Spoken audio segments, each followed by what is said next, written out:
तेलंगाना में एक स्कूल की किताब में इस्लामिक कट्टरवाद से जुड़ा कंटेंट जो है छापने के बाद विवाद हो गया है। यहाँ क्लास 8वीं के सामाजिक अध्ययन के प्रश्न बैंक में कुरान के साथ एक आतंकवादी की तस्वीर छापी गई है, जिसका विरोध हो रहा है। आपको बता दें कि सरकार ने इस कंटेंट को तुरंत हटाने को कहा है।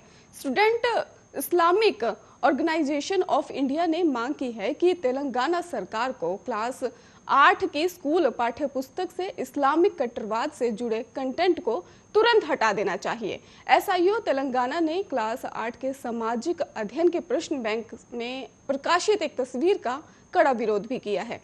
एक आतंकवादी तस्वीर में आपने दाहिने हाथ में एक रॉकेट लॉन्चर पकड़े हुए देखा है और आपने बाएं हाथ में पवित्र कुरान लिए हुए हैं।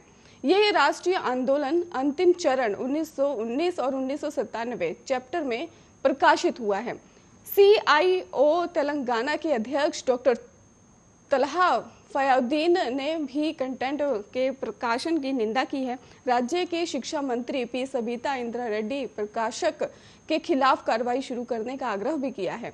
उन्होंने कहा कि इस तरह के कंटेंट छात्रों के दिमाग पर बुरा असर डालेंगे। उन्होंने ये भी कहा कि ये मुस्लिम समुदाय के प्रति रूढ़िवादी है और दृष्टिकोण का निर्माण और प्रचार कर रहा है। एक व्यक्ति को अपने दाहिने हाथ में एक बंदूक और बाएं हाथ में एक पवित्र कुरान पकड़े हुए दिखा जा रहा है।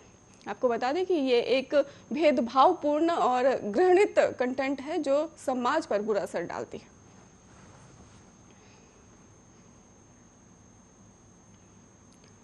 वहीं तमिलनाडु के कोयम्बटूर जिले में एक एयरफोर्स लेफ्टिनेंट को रेप के आरोप में गिरफ्तार कर लिया गया है। आपको बता दें कि ये लेफ्टिनेंट कॉलेज में ट्रेनिंग देता था और गांधीपुरम ऑफ वुमेन पुलिस ने रविवार को उसे गिरफ्तार कर लिया है। अगस्त महीने में पूरे भारत से ही कोयम्बटूर आपको बता दें ट्रेनिंग के लिए एक कॉलेज में 30 एयरफोर्स ऑफिसर्स पहुंचे हुए थे और पुलिस सूत्रों ने बताया कि एक 29 साल की महिला एयरफोर्स ऑफिसर के मुताबिक 10 सितंबर को बास्केटबॉल उसके पैर में दर्द हुआ और दवाई लेने गई, जहां पर महिला अधिकारी का आरोप है कि आधी रात को जब उसकी आंखें खुली तो वो हैरान रह गई।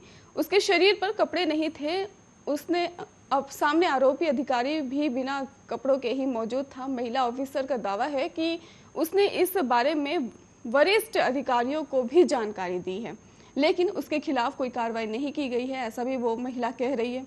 जिसके बाद उसने कोयम्बटूर सिटी पुलिस, आपको बता दें कि कमिश्नर का भी इस पर बयान सामने आया है। उन्होंने निर्देश पर गांधीपुरम वॉल वुमेन पुलिस ने जांच शुरू कर दी है। उसी आधार पर एयरफोर्स लेफ्टिनेंट को गिरफ्तार भी कर लिया गया है। आरोपी अधिकारी को पुलिस ने रविवार दोपहर 2 बजे मजिस्ट्रेट कोर्ट के सामने पेश किया है।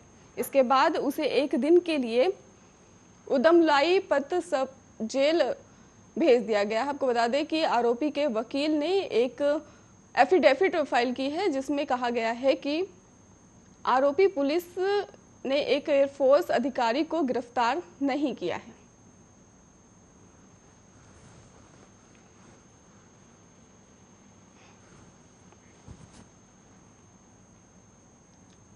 झारखंड के गुमला में एक ही परिवार के 3 सदस्यों की जिंदगी अंधविश्वास की भेंट चढ़ गई। यहाँ के लूटो गांव के डायन होने के शक में एक ही परिवार के 3 सदस्यों की टांगी से काटकर हत्या कर दी गई है। आपको बता दें, हत्या के बाद दोनों आरोपी ने पुलिस के सामने सरेंडर भी कर दिया है। झारखंड में अंधविश्वास के नाम पर हत्याएं किसी से छिपी नहीं है। यहाँ आए दिन ऐसी ही घटनाएं सामने आती हैं। हालांकि इसके लिए राज्य सरकार ने अंधविश्वास के खिलाफ प्रचार प्रसार समेत तमाम कदम उठाए हैं। इसके बावजूद ये घटनाएं रुकने का नाम नहीं ले रही हैं। घटना 25 सितंबर की बताई जा रही है। यहाँ के लूटो गांव में 55 साल के, आपको बता दें कि बंधक उराव और उसकी पत्नी सुमारी देवी और 40 साल की बहू की हत्या का मामला सामने आया है। हत्या मृतकों के रिश्तेदार द्वारा की गई बताई जा रही है और ये भी कहा जा रहा है कि मृतक सोमारी देवी झाड़ू पोछा का काम करती थी और भतीजे विप्ता उराव और जुलू उराव से हो गया था, विवाद हुआ था इनका और इसके बाद दोनों ने मिलकर तीनों की हत्या कर दी है। हत्या के बाद दोनों आरोपी ने सरेंडर भी कर दिया है। पुलिस ने हत्या में इस्तेमाल हथियार भी बरामद कर लिए हैं।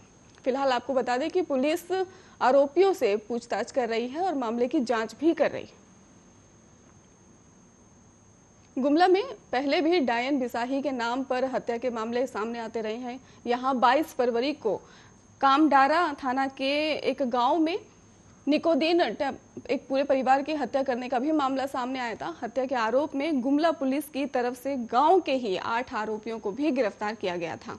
आपको ये भी बता दें कि इस मामले में रांची हाईकोर्ट ने संज्ञान लेते हुए राज्य सरकार पर कड़ी टिप्पणी भी की है। कोर्ट ने कहा है कि सरकार को अब गहरी नींद से जाग जाना चाहिए। राज्य में डायन क्रूरता के खिलाफ जागरूकता अभियान सही तरीके से नहीं चल रहा है।